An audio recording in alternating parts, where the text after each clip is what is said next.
Hello everyone, greeting from Tokyo. I'm Thit, the doctoral candidate from the Department of Civil and Environmental Engineering, Waseda University, Tokyo. From now, I'll be presenting about my research developing a deep learning-based wave forecasting model using the LSTM network. First of all, real-time wave forecasting is of utmost importance for planning and operation of offshore construction and maintenance projects, because the accurate prediction of when low wave will occur is essential to decide whether work can proceed at offshore or not. The origins of wave forecasting date to empirical formulations in the early 1940s, which is followed by the development of the first, second, and third generation numerical wave models in the years of 1950s.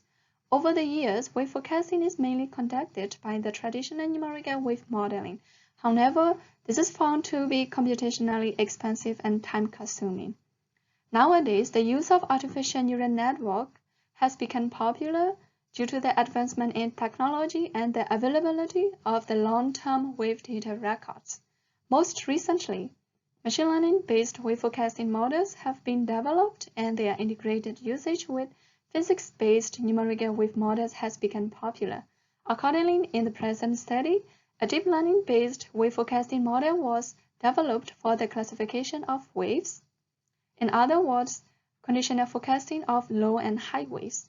The long short-term memory network, which is the gated recurrent neural unit, which is a kind of recurrent neural network, is utilized in the present study.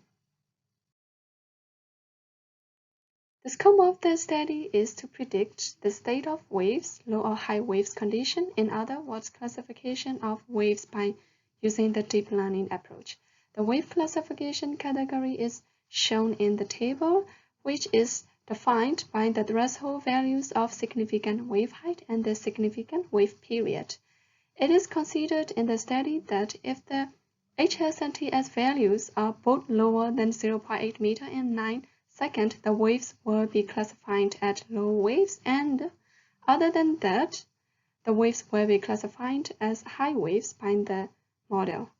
In this way, the model will be able to assist the decision-making for practicing engineers in the field work, and thus, the model can represent a practical tool to reduce potential waste of resources in offshore projects while advancing knowledge in the field of coastal engineering.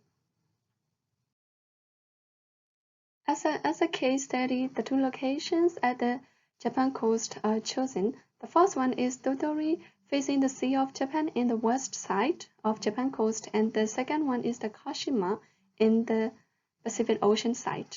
The wave data from the nationwide Ocean Wave Information Network for boats and harbors, Japan, will be utilized. The data consists of significant wave height, wave period, and the wave direction available at 2-hour time interval. In this study, a total of 5 consecutive years will be utilized for the model. This is the wave distribution at Tottori according to the now-fast wave data from the year 2011 to 2015. Generally, it can be seen that almost 100% wave data are available annually for this area. The low waves with HS less than 1 meter and TS around 5 seconds are commonly found, with wave directions mostly coming from north, northeast, and northwest. By contrast, in Kashima, higher waves with HS around 1 meter and TS around 8 seconds are commonly occurred, with wave directions mostly coming from east, northeast, and southeast. As a special case in Kashima, since it is facing the Pacific Ocean, only around 17% wave data is available for the year 2011. Therefore, the 2010 wave data is additionally considered to obtain a total of 5 years equivalent wave data for the neural network simulations. This is the framework of the deep learning model developed in the present study, which is characterized by the input layer, network layers, and the final output layer. In the input layer, the sequential inputs of 24, 48, 72 hour preceding times of HS and TS are fed into the network layers.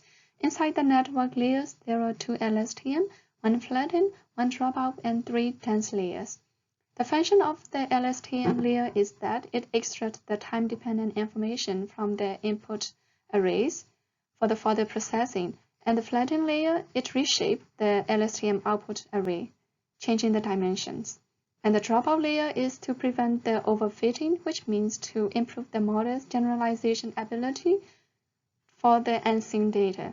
And the final dense layers extract the features information for the final classification.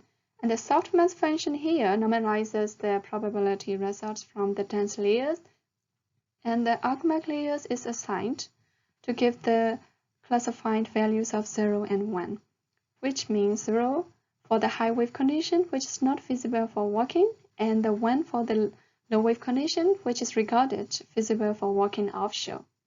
The output forecast are given out for 6, 12, 18, and 24 hours respectively. Next is the simulation conditions and parameters. For the network simulations, 3 input, 4 output times are being considered using the 5 different data volumes. For the network simulations and compilation, softmax, categorical cross entropy, atom early stopping are being considered, and 80% of the input data is used for training, and 20% of the data is used for testing of the network model. This table here shows the total number of trainable weights and bias inside the hidden layers of the network for different preceding times, which corresponds to different sizes of input arrays. Let's see the results of the model. The final wave classification accuracy of the model is validated by means of the confusion matrix between the predicted classes by the model and the observed classes. There are 2 classes, 0 for the high wave condition and 1 for the low wave condition, as mentioned earlier. The confusion matrix here, when the predicted classes by the model class 1 agrees with the observed class 1, these are regarded as the true positive values, and similarly, when the predicted class 0 agrees with the observed class 0, they are regarded as the true negatives.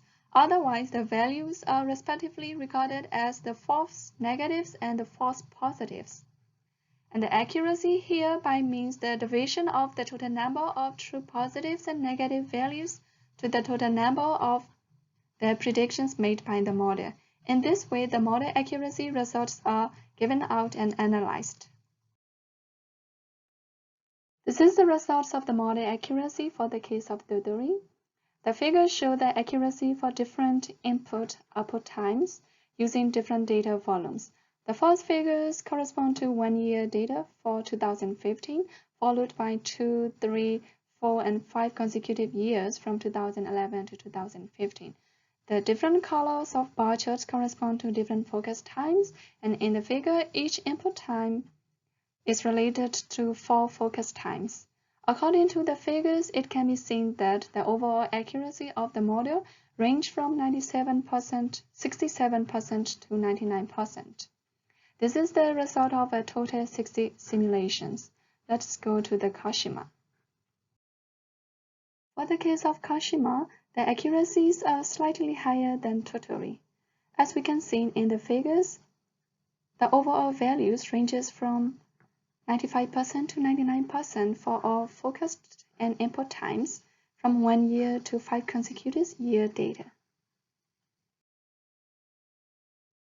To summarize all of the accuracy results predicted by the model, the box plots of the accuracies are shown in these figures for both location, Tottori and Kashima, with minimum, maximum, and average accuracy values corresponding to the amount of data used from 1 to 3 years up to 5 years. It can be seen from the figures that similar average accuracy values of all about 90% were found, except in Tottori when using 1-year data, which results in the lowest accuracy of around 75%. Also, there is no considerable difference of accuracy between Tottori and Kashima when using 3 or more years of wave data. This is the comparison of the model's accuracy against the low waves occurrence in the original wave data. The table here is composed of the total number of samples used in the network simulations corresponding to each data volume, together with the total count of class 1, which is the low waves. This here is again illustrated as red lines in the figures. As we can see from the figures in Tottori, the low waves take place almost 50% of the year, whereas in Kashima this happens only 20%. However, the average accuracy of the model significantly does not rely on the occurrence percentage of the low waves. This specifies the competence of the present deep learning model against the traditional probabilistic approach, which is normally used for conditional wave forecasting. So to summarize, the present study attempted to focus whether the next day wave condition would exceed a given threshold value or not, depending on the previous day wave data. In general, the high accuracy was given out by the model in most simulation cases, which is up to 99%. Especially higher accuracy of around 98% are occurred for all preceding focus times when using the 3 years consecutive wave data.